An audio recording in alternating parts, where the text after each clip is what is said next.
हम कर्ज पर कर्ज लेते जा रहे थे। आम परिवार से निकलकर मैं मुख्यमंत्री की कुर्सी पर पहुंचा, मेरे मन में पीड़ा थी, मेरे मन में दर्द था कि हम अपने प्रदेश को कर्जे के बोझ के नीचे कब तक दबा कर रख सकते हैं। परिस्थितियां विपरीत है, लेकिन हमने प्रयास किया और इस प्रयास में हमको सफलता मिली और हम धीरे धीरे अपने पांव के ऊपर खड़े होने की ओर अग्रसर बढ़ते गए। मैंने पहला बजट प्रस्तुत किया। ये पहला बजट गरीब से संबंधित योजनाओं को लेकर आया है। आर्थिक मजबूरी, आर्थिक बदहाली के बाद भी हमने प्रयास किया है कि इस प्रदेश की जनता को अपने पांव पर खड़ा करना है।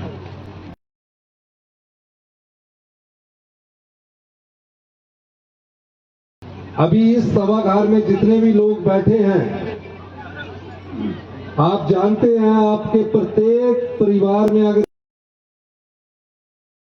5 सदस्य आए तो एक परिवार पर 92,840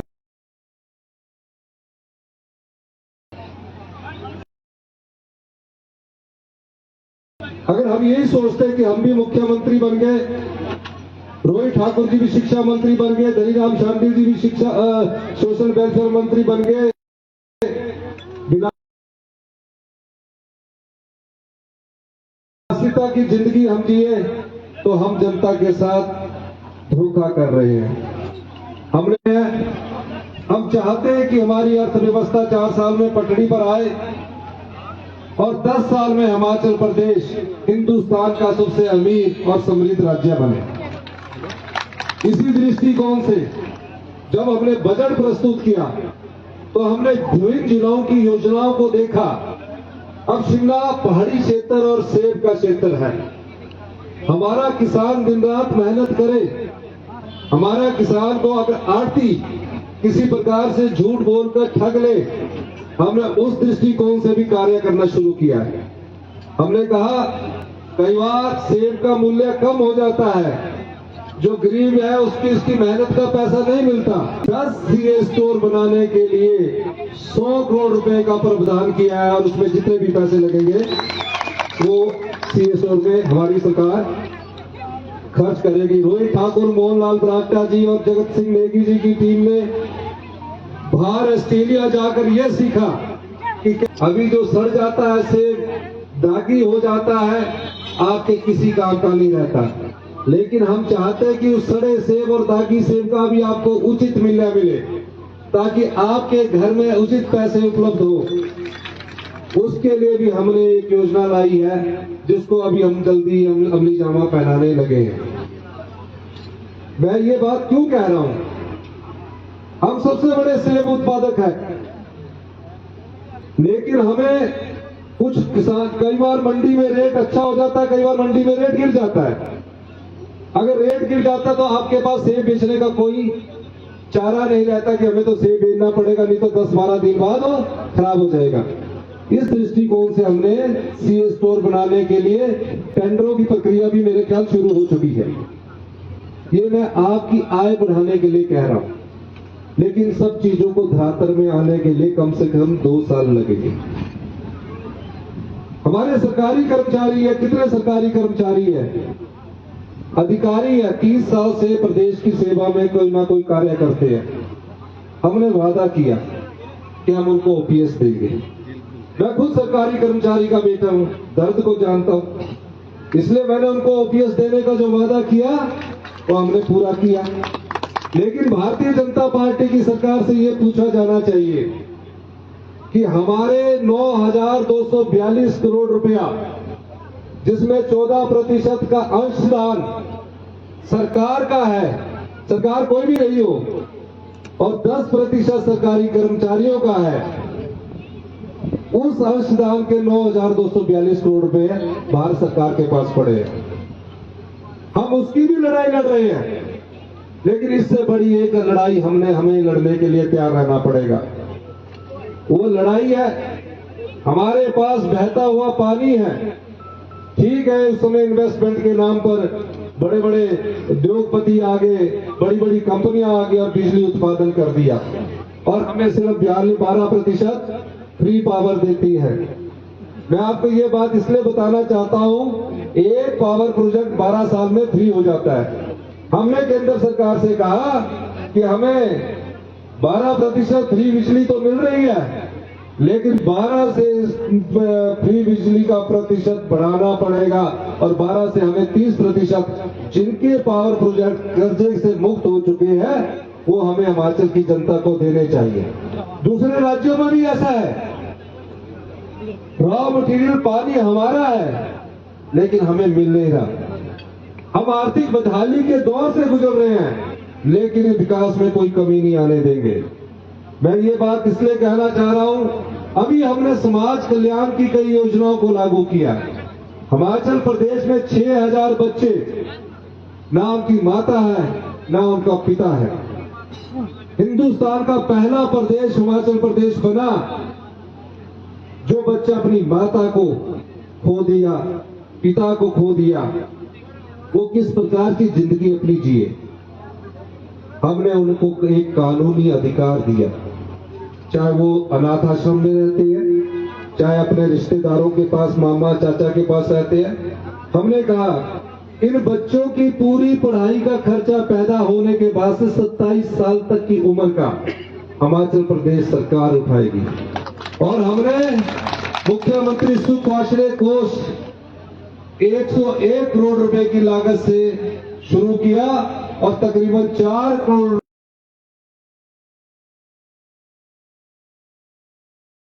आम जनता ने उसमें दान दिया। क्या है ये? आपके क्षेत्र में भी कोई अनाथ बच्चा हो,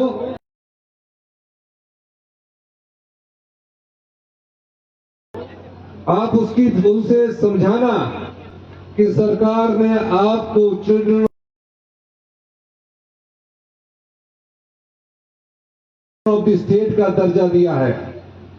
मतलब पहली से लेकर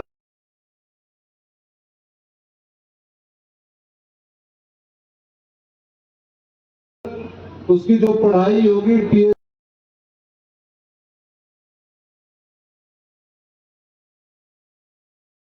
तक वो सारी सरकार उठाएगी।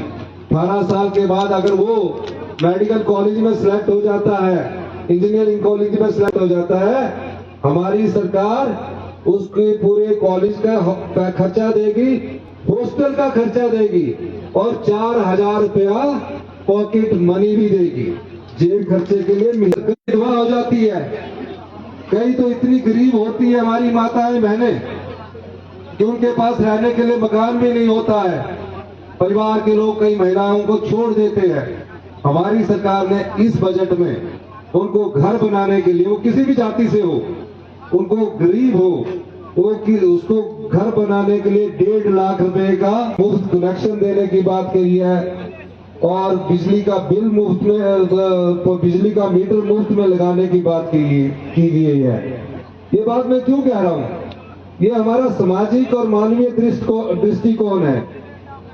जो बच्चे गरीब पढ़ाई लिखाई में अच्छे होते हैं लेकिन पैसे के अभाव में अच्छी शिक्षा प्राप्त नहीं कर सकते हैं, हमारी सरकार ने उन बच्चों के लिए भी अभी कैबिनेट होने जा रही है, कहा है कि बच्चा कोई भी पढ़ना चाहे, पीएचडी तक पढ़ना चाहे, अगर उसकी एडमिशन किसी भी दिल्ली से लेकर किसी भी हिंदुस्तान के कॉलेज में होती है और उसके पास अगर पैसे के अभाव में वो पढ़ नहीं सकता, इस दृष्टिकोण से हमारी सरकार ने फैसला किया कि 1% ब्याज पर उसके कॉलेज की फीस भी दी जाएगी, उसके हॉस्टल की फीस भी दी जाएगी और उसको और सुविधाएं भी प्रदान की जाएगी। ये हमारी सरकार का आम आदमी के प्रति दृष्टिकोण है। ये सब चीजें, योजनाएं इस बजट में पेश की गई है। हरित राज्य कैसे बने, कैसे हम आगे बढ़े। हमारे यहाँ बड़ी बड़ी इंडस्ट्री नहीं रह सकती। हिमाचल पहाड़ी इलाका है, कई बड़े पहाड़ है तो कांगड़ा साहब छोटे पहाड़ है, उनके बीच में उद्योग नहीं लग सकते। शिमला जिला में हॉर्टिकल्चर से संबंधित इंडस्ट्री विकसित हो सकती है, लेकिन जो हमारा एनवायरमेंट है इसको कैसे ग्रीन राज्य के रूप में विकसित किया जाए। हमारी सरकार ने इलेक्ट्रिकल गाड़ी जो कमर्शियल है, ट्रक है, बस है, उसमें 50% सब्सिडी देने की बात कही है, बजट में प्रावधान किया करवाया है। जो टैक्सी वाले हैं उनसे मैं कहूंगा कि आप इलेक्ट्रिकल गाड़ी लीजिए। अगर 14 लाख की इलेक्ट्रिकल गाड़ी आती है तो हम उन्हें 7 लाख रुपया सब्सिडी देंगे। उसमें खर्चा कितना होता है? जो आप टैक्सी चलाते हैं अभी आपको महीने के 30,000 रुपया बनते होंगे, जिसमें से 10,000 रुपया डीजल या पेट्रोल का खर्चा आता होगा। इलेक्ट्रिकल गाड़ी बहुत अच्छी चढ़ाई चढ़ती है, बहुत अच्छी सुविधा वाली है। मैं इलेक्ट्रिकल गाड़ी में ही शिमला में चलता हूँ। आपका सिर्फ 1,000 रुपया खर्चा आएगा और उनका जीवन में भी सुधार होगा। बस वालों की बस अगर 1 करोड़ की आती है, सरकार 50 लाख उपलब्ध करवाएगी। ये क्यों उनको सुविधाएं दी जा रही है? ये इसलिए दी जा रही है ताकि पर्यावरण की दृष्टि से हमारा ये प्रदेश विकसित हो और पर्यटक की दृष्टि से हमारे यहाँ बहुत अधिक टूरिस्ट आए। ये सब चीजें आने वाले समय के लिए है।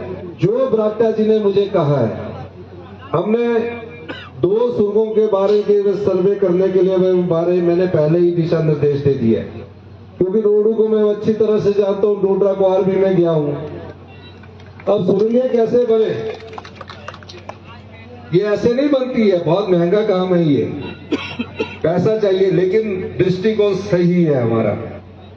एक तो हाट कोटी से जो जुब्बल में रोहित ठाकुर जी का डेपुटेशन मिला था, खड़ा पत्थर से जो शॉर्टकट सुरंग बनी हाइट कोटी के लिए, रोज वो ये बैठ जाते मेरे साथ, कहते रोडू वालों को भी फायदा होगा, सबको फायदा होगा इसका।